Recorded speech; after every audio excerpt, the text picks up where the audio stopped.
애굽에서 가나안 땅까지 가는 데는 보름 정도면 갈 수 있는 거리입니다. 그런데 이스라엘 백성들은 무려 40년이나 걸렸습니다. 4달도 아니고 4년도 아니고 40년이나 걸려서 갔습니다. 지금 애굽에서 나온 이스라엘 백성들은 40년 전에 왔었던 그 지점 가데스 바네아에 와서 모세로부터 다시 하나님 말씀을 듣고 있는 겁니다. 왜 이스라엘 백성들은 40년간이나 광야 생활을 해야 했을까? 그것은 그들에게 공부가 필요했기 때문입니다. 그러니까 하나님께서는 애굽에서 나온 이스라엘 백성들을 광야 학교에서 40년간 공부시키고 훈련시켜야 될 필요가 있으셨던 겁니다. 거칠고 척박하고 잡신이 많은 가나안 땅에 들어가 살기 위해서는 하나님의 백성으로서 40년간이라고 하는 공부기관이 필요했던 겁니다. 광야에서 40년은 너무 길다고 생각되기도 합니다. 그러나 오늘날 우리가 대학 졸업하는데 20여 세가 되고 결혼해서 독립하는데 30세 정도가 되고 세상 물정을 아는 부록의 나이가 되는데 40세가 되어야 된다라고 한다면 40년이 걸릴 만도 합니다.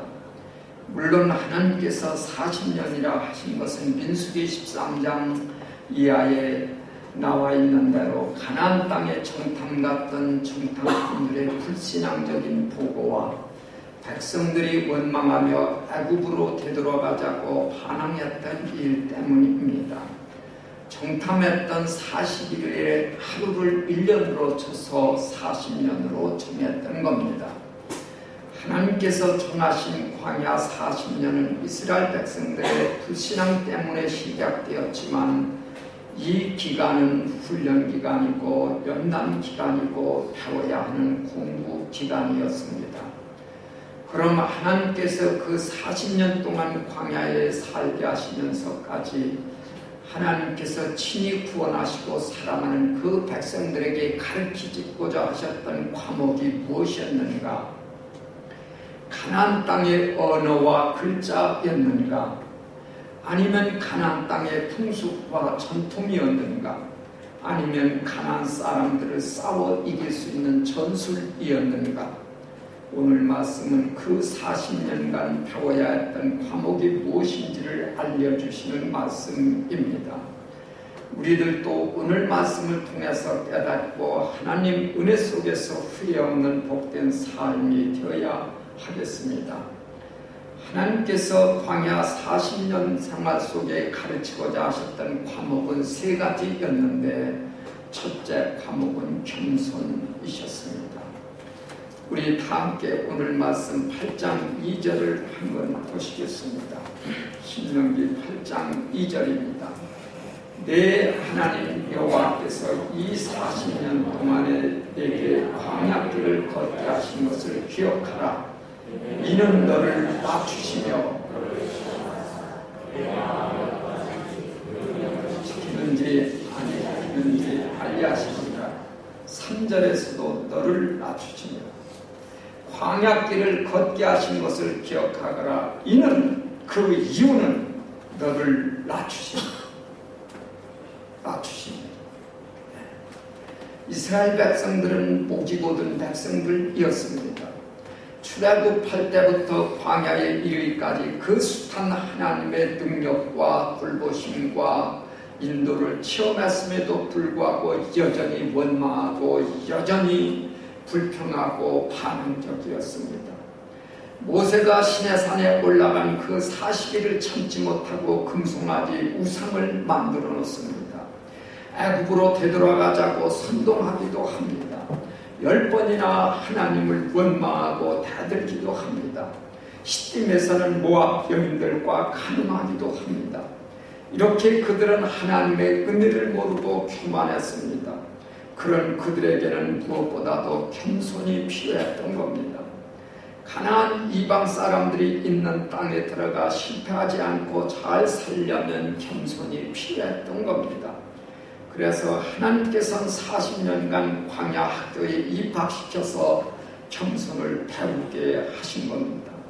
사람에게 겸손을 가르치는데 제일 좋은 교육 내용은 시련 또는 고난입니다. 그래서 하나님께서는 광야 40년의 시련을 겪게 하십니다. 지금도 하나님께서는 우리에게 겸손을 가르치고자 하실 때 시련의 과정이 있게 하십니다.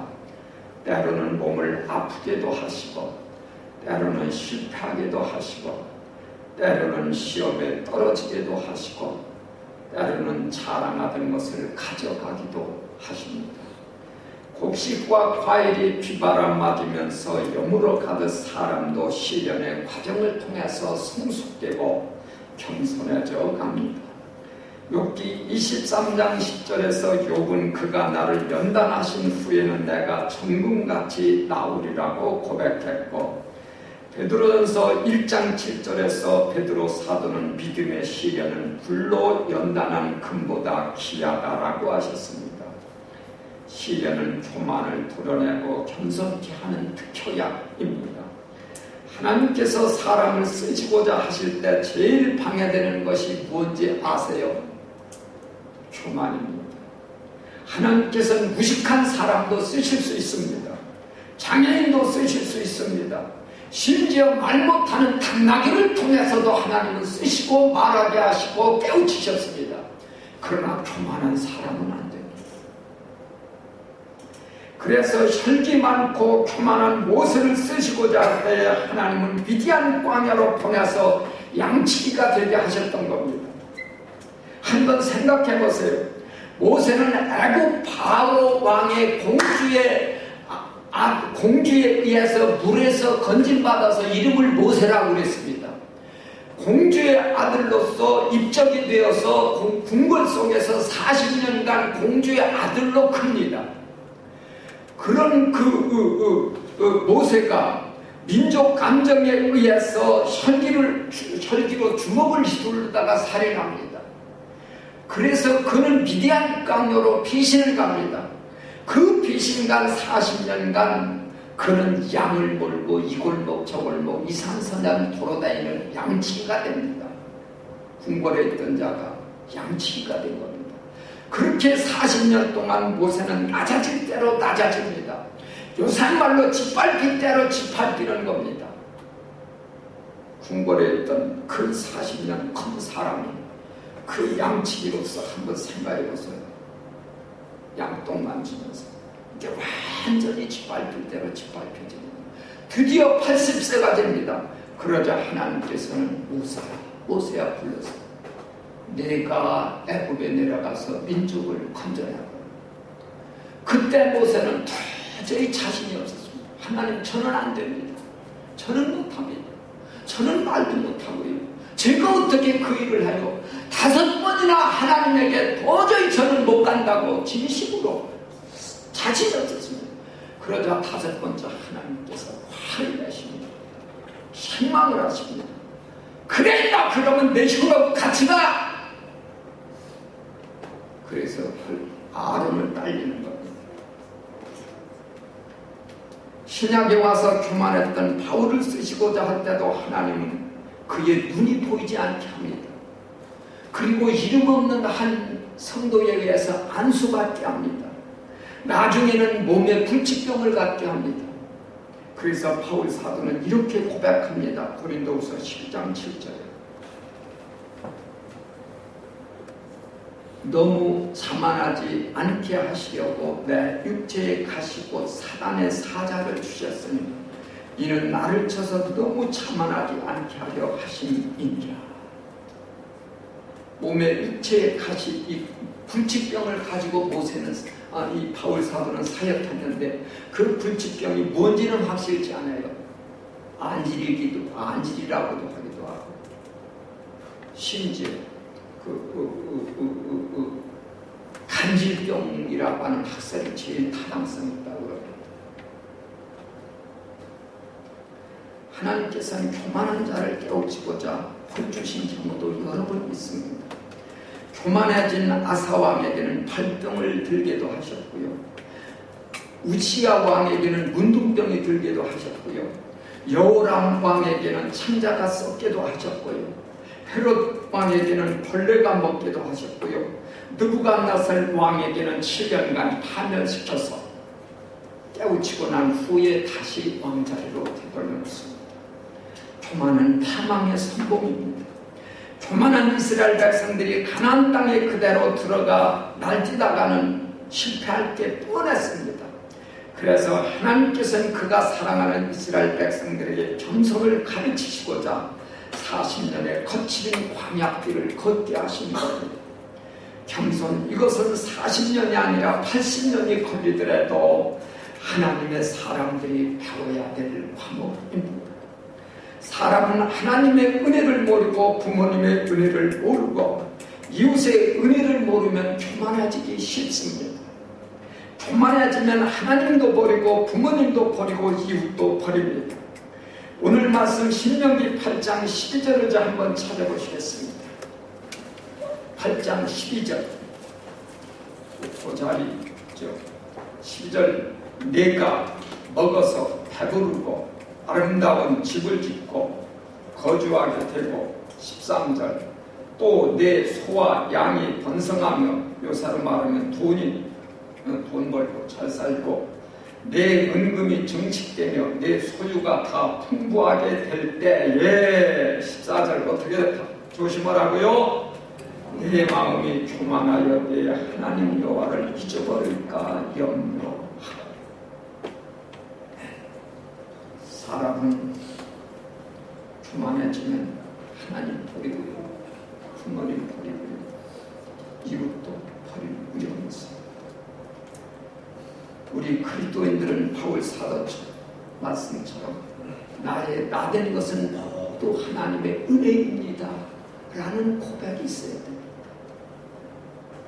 고린도전서 4장 7절 말씀대로 내게 있는 것 중에 받지 아니한 것은 없습니다. 이렇게 말씀합니다. 내게 있는 것 중에 받지 아니한 것이 무엇이냐? 내가 받았은즉 어찌하여 받지 아니한 것 같이 자랑하느냐 말씀합니다. 여러분들 사실은요 다 받은 거예요. 미인도 부모에게서 미모를 받은 거예요. 타고난 거예요. 머리 똔똔한 것도 사실은 다 받은 거예요. 재능, 탤런트 받은 거예요. 내가 만들어낸 거 없어요.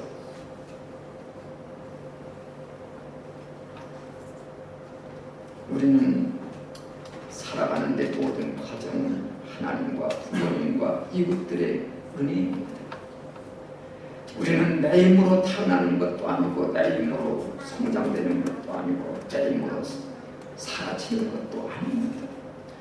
우리 모두 다 같이 하나님께는 물론이요 이웃들 앞에서도 겸손한 신자가 되도록 해야 됩니다. 어떤 면에서 겸손은 40년이 아니라 일생 배워야 될 과목이기도 합니다. 특히 우리 신자들은 제4의 은총을 입은 사람들입니다. 예수 그리스도의 십자가의 보혈로 속죄의 은총을 입은 자들입니다. 가장 큰 은혜지요. 그러므로 겸손해야 됩니다. 야고보 4장 6절에서 하나님은 교만한 자는 물리치시고 겸손한 자에게 은혜를 주신다고 말씀하셨습니다. 두 번째로 하나님께서 광야에서 가르치고자 하셨던 과목은 순종이셨습니다. 순종. 오늘 말씀 2절을 한번 보시면요. 8장 신명기 8장 2절 내 하나님 여호와께서 이 40년 동안에 내게 광야길을 걷게 하신 것을 기억하거라. 이는 너를 낮추시며 그 다음 뭐라고 했어요? 너를 시험하사 내 마음이 어떠한지 그 명령을 지키는지 아니 지키는지 지키지 않는지 알려하려 하십니다. 지금 우리가 읽는 이 신명기서는 모세가 이스라엘 백성들을 요단강 부근 가데스 바네아에 전부 직결시켜 놓고 전하는 내용입니다. 그런데 이 신명기사의 전체 주제는 뭐냐 하면 순종하면 복되고 1등 국민이 되고 불순종하면 조롱받고 짓밟히는 꼴찌 국민이 된다. 그러니까 순종해서 잘 살라는 말씀입니다. 그래서 이 신명기 속에는 지켜 행하라고 하는 말씀이 많이 나옵니다. 이스라엘 백성들은 출애굽할 때부터 하나님의 은혜와 구원을 많이 체험했습니다. 여러분들 출애굽기서하고 민수기서를 한번 보시면 잘 나와 있습니다. 그럼에도 불구하고 불순종합니다. 그래서 불순종하던 출애굽 1세대들은 광야 40년 동안 살면서 세상을 다 떠납니다. 갈렙하고 여호수아 두 사람만 가나안 땅에 들어가는 영광을 누리고 심지어 모세마저도 속썩이는 그 이스라엘 백성들 때문에 혈기 한번 부렸다가 탈락합니다. 참 안타까운 일입니다. 이스라엘 백성들이 순종을 배우는데 40년이나 걸렸습니다. 순종만이 하나님의 축복을 내 것으로 누릴 수 있다고 하는 것을 배우는데 40년이 걸린 겁니다. 얼마나 안타까운 일이에요. 40년 전 순종했더라면 그때 무난히 들어갔어야 될 그 약속의 땅을 40년이 지난 지금에서야 들어가게 됩니다.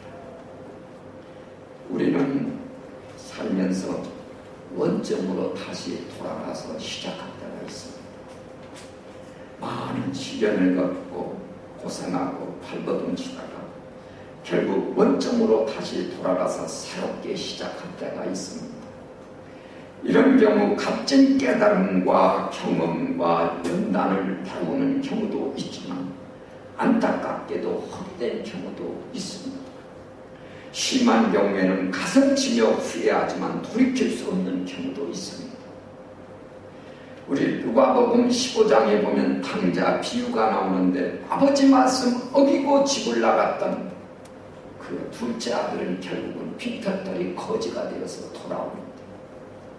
다시 시작해야 됩니다. 오늘 말씀 8장 2절에서 하나님께서는 우리를 시험하실 때가 있다고 말씀하십니다. 하나님 말씀을 지킬 마음이 있는지 없는지 시험하실 때가 있는 거지요. 물론 전지하신 하나님께서 몰라서 시험하시는 건 아닙니다. 사실은 본인 스스로 깨닫게 하기 위해서 시험하시는 겁니다. 우리 학교에서 시험을 치는 것도 사실은 알게 하기 위해서, 학생으로 하여금 알게 하기 위해서 시험을 치는 겁니다. 정말 제대로 배우고 있는지, 어느 정도 알고 있는지, 무엇이 지금 부족한지, 어떤 과목을 더 열심히 해야 될지 학업 성취도를 알아보기 위해서 시험을 치는 겁니다. 그리고요, 대학 시험도요, 실은 이 사람이 대학교에 들어와서 전문 과정을 공부할 수 있는 기본 지식을 갖추고 있는지 알아보기 위해서 시험 치는 겁니다. 탈락시키기 위해서가 아닙니다. 너무 대수가 있기 때문에 탈락급격이 할 수밖에 없는 거지만 실은 기초과정이 정말 학문과정을 닦을 수 있도록 자질이 됐는지를 알아보려고 시험 치르는 겁니다. 이처럼 하나님께서도 우리를 시험하실 때가 있습니다. 하나님께서는 아브라함에게 외아들 이삭을 바치라고 시험해 보신 적이 있습니다. 사울왕에게도 아말렉을 진멸하라고 시험해 보신 적이 있습니다. 그리고 요셉에게는 여인을 통해서 시험해 보기도 했습니다. 다니엘서 5장에 보면 벨사살 왕은 하나님의 저울에 달아서 모자란다고 했습니다. 아세요? 벨사살이 예루살렘 성전에서 가져온 그 성전 안에 있었던 금은 모든 기명을 가지고 술판을 벌이죠. 그때 벽에 하나님의 손가락이 탁 나타나가지고 메네메네 되게 우바하신 딱 쓰지요. 그러니까 술 먹던 벨사살 왕이 그냥 벌벌벌 떨면서 저 손가락 저 글씨 그래가지고 다니엘이 이걸 해석하죠. 저 저울에 달아보니 너는 위다이다. 탈락했죠. 이스라엘 백성들이 가나안 땅에 들어가 하나님의 복을 누리는 데는 순종이라고 하는 과목에 공부를 해야 했습니다. 하나님의 말씀에 대한 순종이 없이는 아무리 가나안 땅에 들어간다 해도 실패할 게 뻔했습니다. 하나님을 거역하고 자기들 멋대로 살아가는데 뭐가 되겠습니까? 당시 가나안 땅 블레셋 사람들은 이미 쇠로 만든 철제 무기를 사용하고 있었습니다. 그리고 거기에는 바알신을 비롯해서 잡신이 강력했습니다. 그래서 거기에 그대로 들어갔다가는 그 블레셋 민족에게 흑승을 당하거나 그들에게 짓밟힐 게 뻔했습니다. 그래야 하나님은 순종을 가르쳐주는 것입니다. 순종은 하나님의 약속, 하나님의 은혜, 하나님의 사랑을 체험하는 비결입니다. 여호수아가 여리고성을 돌고 돌아 무너뜨린 것도 순종의 결과였습니다. 나아만 장군이 강물에 들어가 몸을 씻고 문둥병을 고친 것도 순종의 결과였습니다. 사르밧 과부가 기근 때의 마지막 양식을 대접하고도 굶어 죽지 않은 것도 순종의 결과였고요. 기드온이 군사 300으로 미디안을 물리친 것도 순종의 결과였고, 가나안 혼인집에 포도주가 떨어졌을 때 잔치를 잘 칠 수 있었던 것도 순종의 결과였습니다. 아프리카에서 선교하던 어느 선교사님의 얘기입니다. 어느 날 어린 아들이 뒷뜰에서 놀고 있는데 아빠가 갑자기 아이에게 소리쳤습니다. 야야, 얼른 땅에 엎드려. 아이가 즉시 땅에 엎드렸습니다. 빨리 뛰어와 시킨데 아이가 빨리 기어. 그래서 아이가 막 기었습니다. 이제 일어나서 뛰어와. 그래서 아이는 일어나 뛰었습니다. 그리고 나서 아빠가 가리키는 그 놀던 나무를 보니 5m가 넘는 큰 독사가 나무에 있었던 겁니다. 그 아이는 이유를 묻지 않고 아빠가 시키는 대로 했기 때문에 안전했습니다. 하나님에 대한 말씀은 이유가 먼저가 아니라 순종이 먼저여야 합니다. 아이들은 이유를 묻지 말고 엄마가 차려주는 음식을 먹어야 합니다. 학생들은 이유를 묻지 말고 선생님이 가르쳐주는 것을 공부해야 합니다. 환자는 이유를 묻지 말고 의사 선생님의 말씀에 처방에 따라야 합니다. 이처럼 우리는 이유를 따지기 전에 하나님께 순종하는 게 복입니다. 이유는 나중입니다. 순종, 이것은 우리 신자들이 배워야 될 필수 과목입니다. 세 번째로 하나님께서 가르치고자 하셨던 과목은 하나님 말씀에 대한 전적 신뢰였습니다. 우리 오늘 말씀 3절을, 신명기 8장 3절을 한번 보시겠습니다. 너를 낮추시며 너를 줄이게 하시며 또 너도 알지 못하며 내 조상들도 알지 못하던 만나를 내게 먹이신 것은 그 이유는 다 같이요 사람이 떡으로만 사는 것이 아니요 여호와의 입에서 나오는 모든 말씀으로 사는 줄을 내가 알게 하려 함이니라.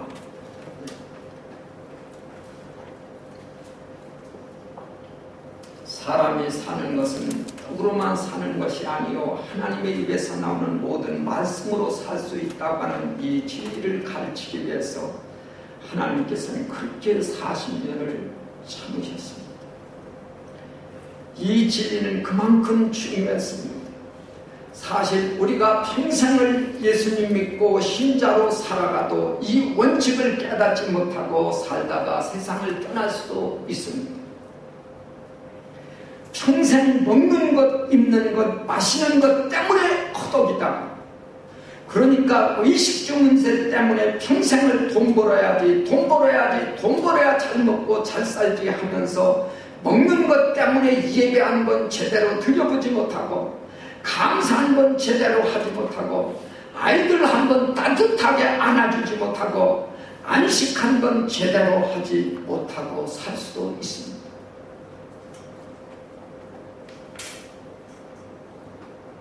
재미교포 얘기입니다. 그는 미국에 건너가서 열심히 일했습니다. 먹고 살고 성공하기 위해서는 열심히 일해야 했습니다.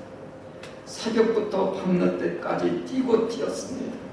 교회 나가는 건 사치였습니다.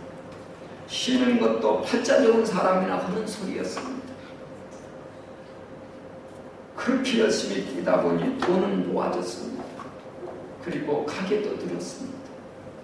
더 열심히 일해야 됐습니다. 그런데 50대 후반이 되었을지언 그에게는 갖가지 질병이 찾아오기 시작합니다. 친구도 없습니다. 거기다가 고등학교 다니던 딸은 가출하여 미국 청년들하고 몰려다니면서 동거 생활이나 합니다.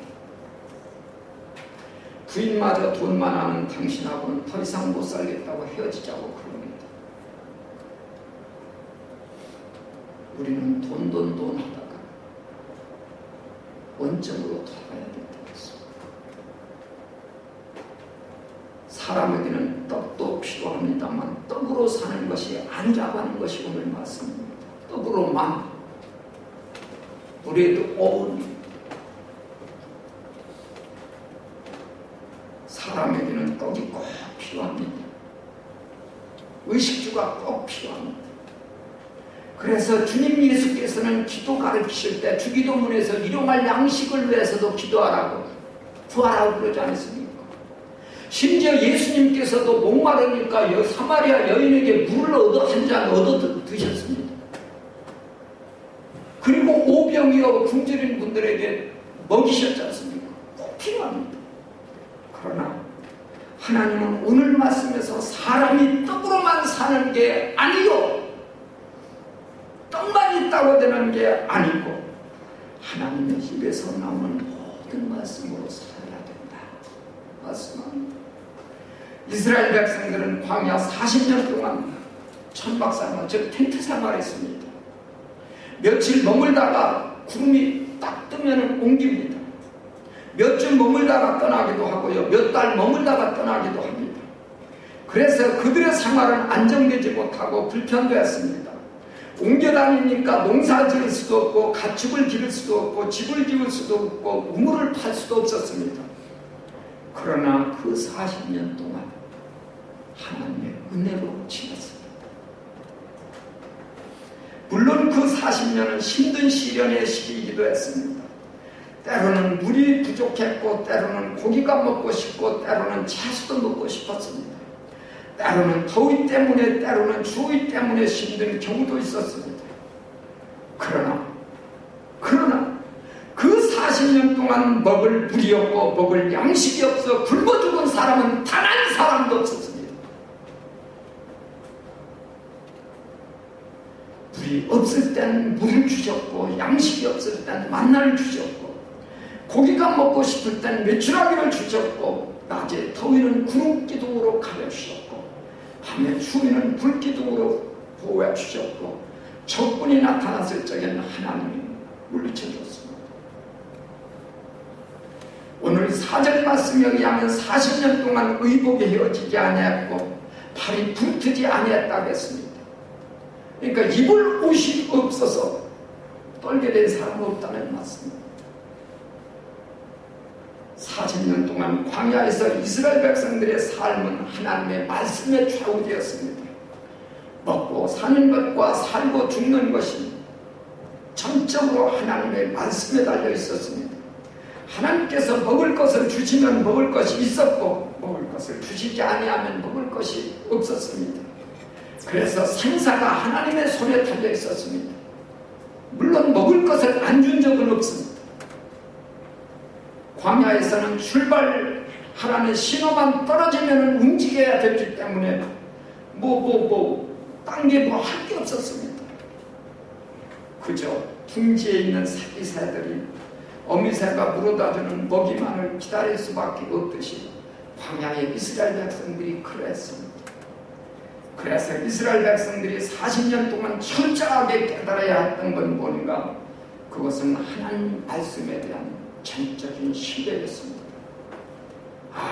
나의 생사 문제, 먹고 사는 것이 하나님의 손에 달려있구나. 하나님께서 40년 동안 물이 없어 목말라 죽게 한 경우가 없고, 양식이 없어 굶어 죽게 한 경우가 없고, 옷이 없어 얼어 죽게 한 사람이 없구나. 그때그때 필요한 대로 다 잡아주셨고 먹여주시는구나. 그러니 하나님 믿고 하나님 말씀대로 살면 되는구나.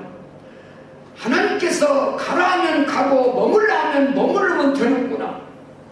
사람이 떡으로만 사는 게 아니구나. 이렇게 깨달아야 했었습니다.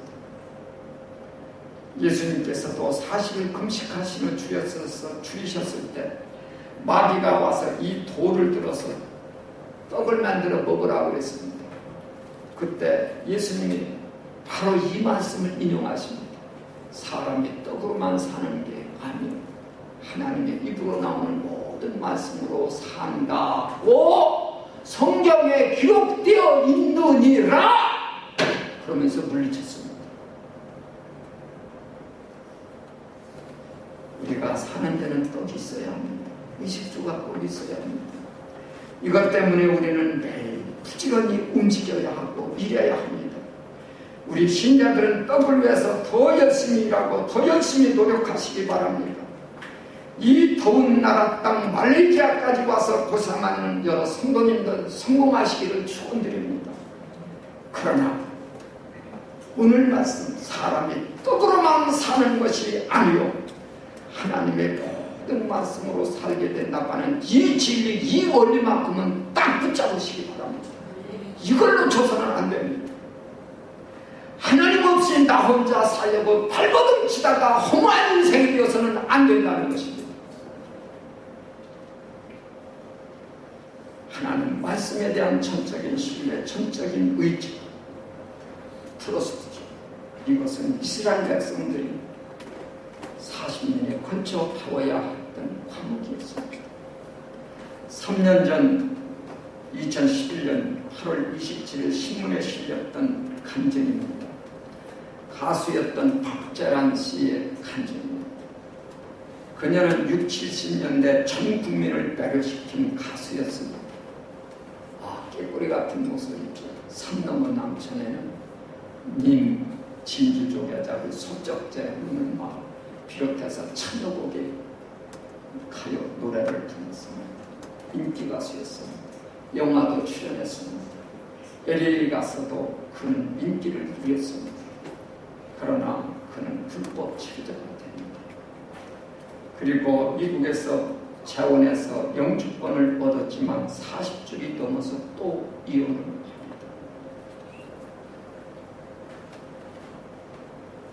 미국은 낙원인 줄 알고 갔지만 결과는 허망이었습니다. 어느 날 응급차에 실려 병원에 갔는데 난치성 신경성 위궤양이라고 하는 진단을 받습니다. 집에 돌아와 기진맥진한 채 누워있던 중에 TV를 틀었습니다. 그런데 마침 TV에서 한국어 설교가 나왔습니다. 설교 내용은 하나님은 세상을 창조하시고 사람을 창조하신 전능하신 하나님이시기 때문에 사람은 하나님 말씀 따라 살아야 된다고 하는 설교였습니다. 그런데 그 말씀을 듣는데 가슴이 솟구쳤습니다. 입에서 하나님이라고 하는 말이 튀어나왔습니다.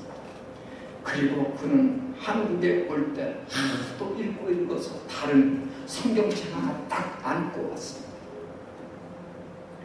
그는 왜 가수를 포기했냐는 기자 질문에 성경을 읽고 또 읽었는데 그 후 아무리 신나는 노래를 불러도 전혀 흥이 나지 않아서 차연히 노래를 안 듣겠다고 그렇게 얘기했습니다.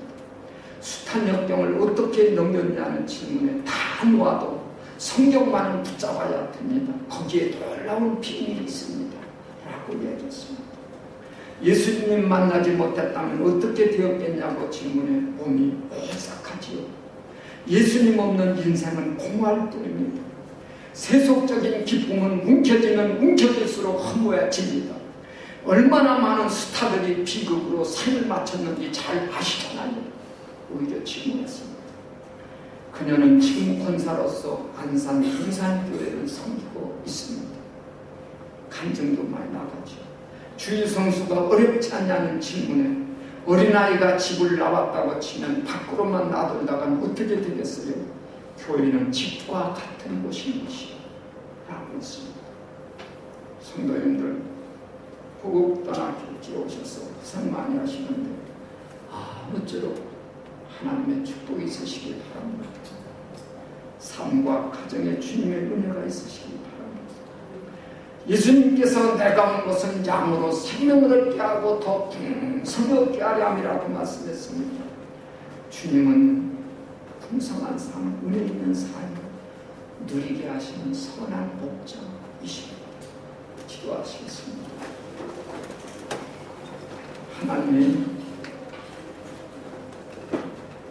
하나님께서